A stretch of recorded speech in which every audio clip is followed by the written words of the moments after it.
Yorkshire is the largest county in the United Kingdom and one of the most diverse and beautiful. We're looking at 4 great places to stay to enjoy its stunning scenery. Its abbeys, battlefields, a celebrity vet, and not forgetting castles. We'll be visiting one of them. Each venue has something unique to offer.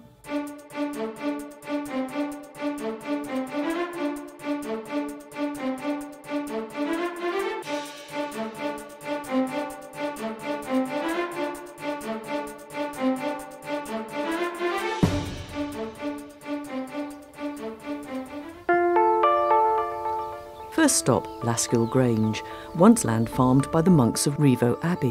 When I first came to live here when I was younger, the views and things didn't mean very much to me, but now every day I look out and think, what a beautiful spot I live in. The land around here is farmed by my son. We farm 1,000 acres and we're all cattle, beef cattle and the sheep. Cundall Lodge Farm is a working farm in the Vale of York. The Georgian farmhouse is Grade 2 listed. We have about 100 acres of arable and then we have about 180 Suffolk Cross breeding ewes that we lamb in January time. Hence me doing bed and breakfast, little fitting round sheep. Valley View Farm is run by Sally Robinson, a traditional farm with an unexpected 21st century twist, of which more later. Her holiday cottages are perched on the edge of the Yorkshire moors. Small village of a dozen houses round a village green. Plenty of lanes, people like to come and walk the dogs and wander up the lanes and the fields. We've got little walks and big walks and just fresh air and blow some cobwebs away.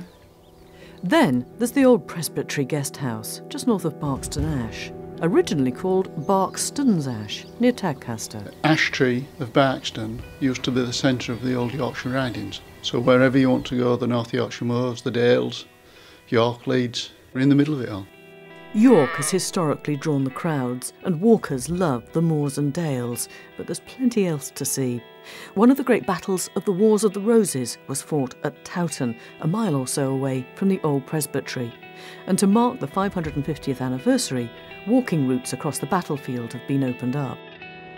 Further north, there's Herriot country, celebrating the much-loved author and vet James Herriot. James Herriot used to be our vet.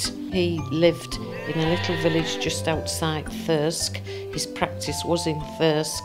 Latterly he used to open garden parties and things like that. We used to have a garden party once a year and he would come and chat to everyone. Very nice man he was. Caroline at Cundall Lodge Farm has had several vets to stay, taking the Herriot Trail.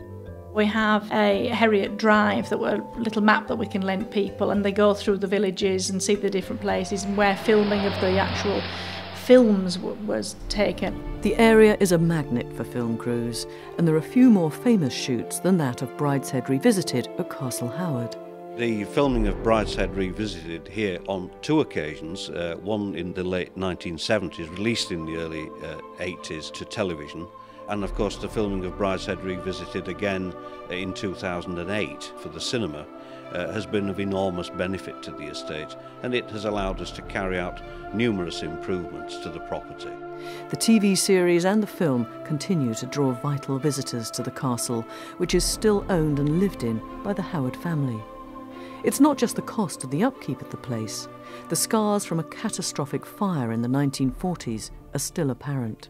The fire began in one of the rooms at the east end of the house, probably as a result of a blocked chimney, set fire to the roof fell in, set fire to the floors, etc. Very little remained of the east end of the house. In fact, about 20 rooms were totally destroyed. Along with that, many fine paintings and much in the way of fine furniture. I never dreamt in a million years that I would actually spend so much time here and fall in love with it as I have done. Castle Howard is in easy reach of all 4 of our places to stay, with its house and grounds and gardens.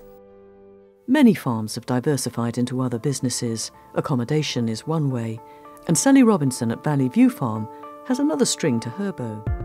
We have an online business selling bras, amplebosom.com, been going 12 years.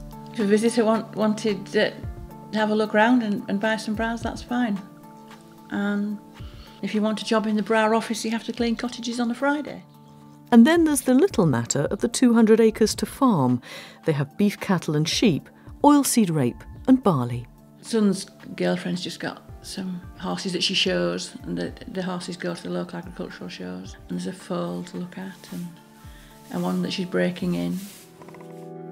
There are memories of a farming era long gone at the old Presbytery. Some of Chris's machinery hasn't been used in anger for a while. He never used them himself, but he loves them.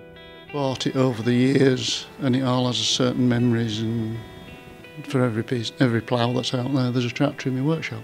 Hopefully in a few years' time I will be able to get them restored. It's getting the time to get out there and actually put it back to what it was. Cundall Lodge Farm is very much a working farm, but it too preserves elements of the past in its buildings, and its views out across the Hambledon Hills are timeless. There's several walks and up along the top of Sutton Bank, and that was one of James Herriot's favourite places. You can stand on the top there and look back at the view across the Vale of York, which is fabulous. After a day in the country, whether you're returning to one of the holiday cottages or a B&B, you won't find anything quite else like it. Each is a one-off. We get lovely, lovely people to stay, and I've been doing this for 42, 43 years. I love doing what I do. 4 very different places to stay, the majestic Castle Howard to visit and the countryside to enjoy. Worth spending time in this lovely part of God's own county.